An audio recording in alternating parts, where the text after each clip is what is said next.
What's up, YouTube? This is Logan with Logan's Aquatics, and I'm bringing you a mangrove talk. So today, I'm going to start by introducing my first experiment of the year.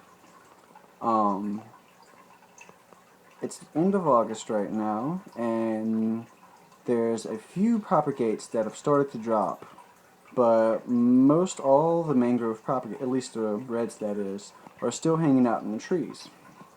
And I just happened to be walking around the other day, and I found a branch that very unfortunately had been broken off of its main tree and was laying kind of haphazardly on the ground. On the branch, there just happened to be 4 propagates that were still connected. Let's see. By this. They were hanging, and on each one of these little tips was where the growth tip was attached to.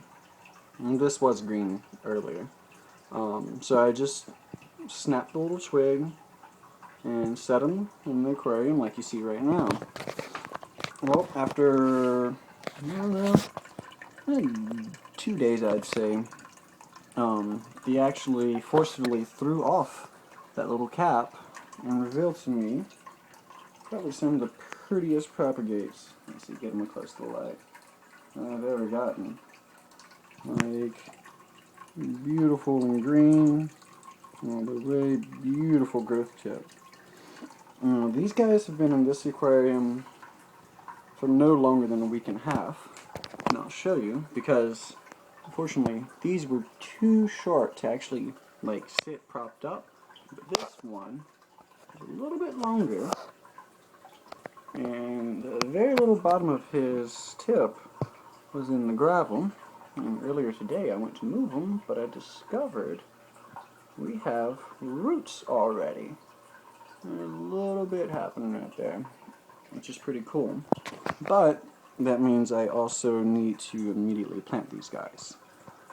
So whenever I plucked these guys, I didn't even think that they would do anything. I didn't figure that they were finished being developed or anything like that. Evidently they had been, and this is actually the fastest I've ever had a propagate root on me. Normally it takes at least like 2 to 3 weeks before I see like anything, much less that. And there's a little bit of roots right there. That's only like 2 days of growth, which I don't know if you guys have ever tried growing these or not, but if you have, and I'll go ahead and tell you, that's pretty fast. Kind of surprising myself.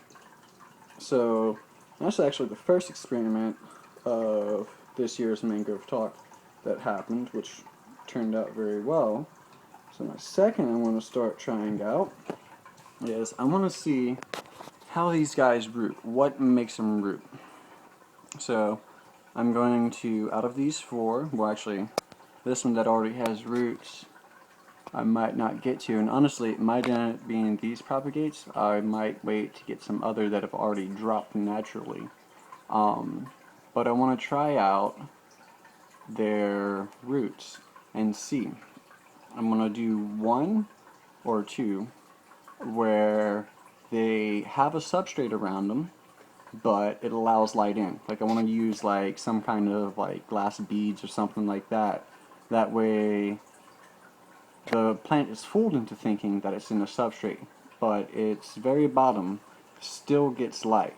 So I want to see what that does.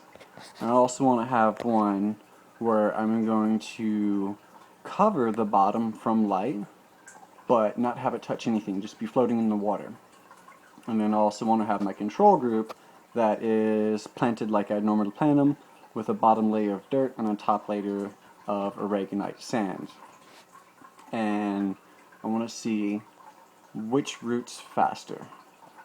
So that will help me identify if it's actually physically touching the propagate makes them root faster, or if it's the absence of light that makes them root faster.